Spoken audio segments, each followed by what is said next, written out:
The Caterpillar 795F is certainly a big mining truck. Fully loaded, it weighs over 570 tonnes. The 150 scale model is also big, and it comes in a box that's 16 inches or 40 centimetres long. The box is in the typical Caterpillar brand style, but there's no information about the real truck. The box is factory sealed, and inside the model is well surrounded by clear plastic formers. And these are all taped up and need a bit of knife work as well to free them from the model. But of course, life is often never easy, and there's a lot more to do to get this model out than just cutting a few tapes. And that's because it's secured to the base with some hefty ties. But on the plus side, it does give us time to hear the Cranes Etc. music ensemble whistle a full rendition of Johann Sebastian Strauss's The Blue Danube.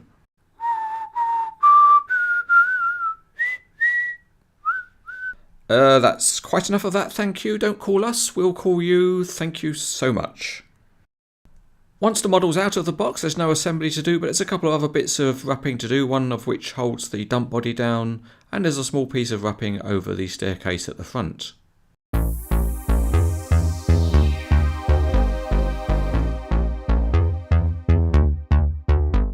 The underneath of the model is quite impressive because there's plenty of detailing of the chassis and transmission components. Although many of the elements underneath are modelled in plastic, it does allow some finer detailing. The big tyres are made of a stiff rubber and they're not too shiny, and they're mounted on very detailed plastic wheels. Looking at the front, the model is impressive, particularly because the metal handrails all have a realistic thinness. Although the front grills and ladders are plastic, there is some good smaller detailing too with the lights and the wheel chocks at the front. Up on the cab deck there's a textured surface, and the metal cab has realistic lifting eyes on the roof. The chrome work on the plastic radial grid isn't the best, and it would have been nice if the exhaust pipes had actually had holes in the pipes. Detailing around the generator is good though, with plenty of hoses and cables. At the back, the heavy rear axle looks the part, and there's some nicely detailed lights. The heavy dump body has a good looking composite metal and plastic structure, and the inside is also detailed with various wear plates and textures.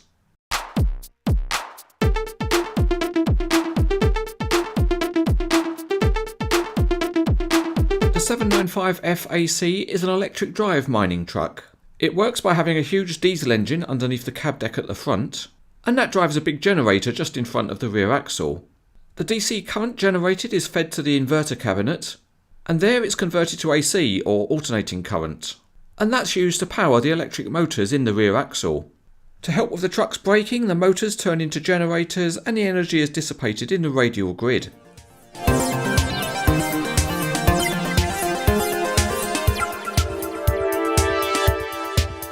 First up, let's see how big it is. It's about 6 inches or 15 centimetres high, and nose to tail it's just about a foot or 30 centimetres.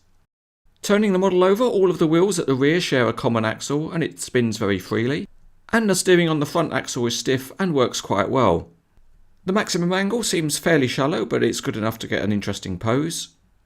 And at the rear there is working suspension on the rear axle. It's quite stiff and the range of movement is reasonable.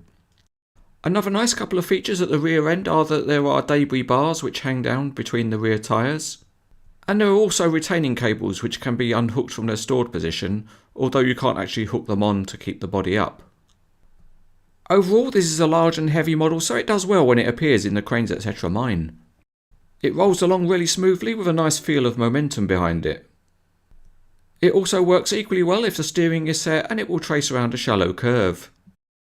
While we're waiting to look at the tipping function, there are a couple of smaller things to look at, and these include the mirrors which can be folded in and out, and the access stairway at the front can be folded up when the truck's in use and down to let the operator on and off. Let's have a look now and see how the tipping action works. The first thing to note is that the hydraulic rams that control it are very stiff, which is a good thing, and the tipping height is very satisfactory. An interesting thing to note is that the hydraulic rams are in fact two-stage, and that partly accounts for their stiffness. There's another interesting feature up on the cab deck, and that is that the cover opens so that you can see into the engine. The amount it opens is constrained by one of the handrails, but it's a nice and stiff mechanism so it will stay posed in an open position. There's also another small feature, which is that the access gate at the top of the stairs can be opened and closed.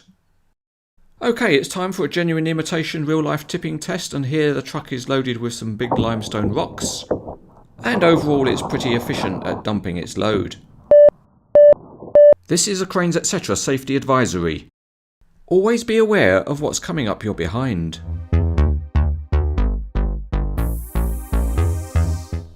This model from Norscot is big and strong, and it actually looks pretty good too. It's got a good level of detailing and an interesting variety of features. It's not a cheap model, but if you're a collector of Caterpillar mining models, then it's highly recommended.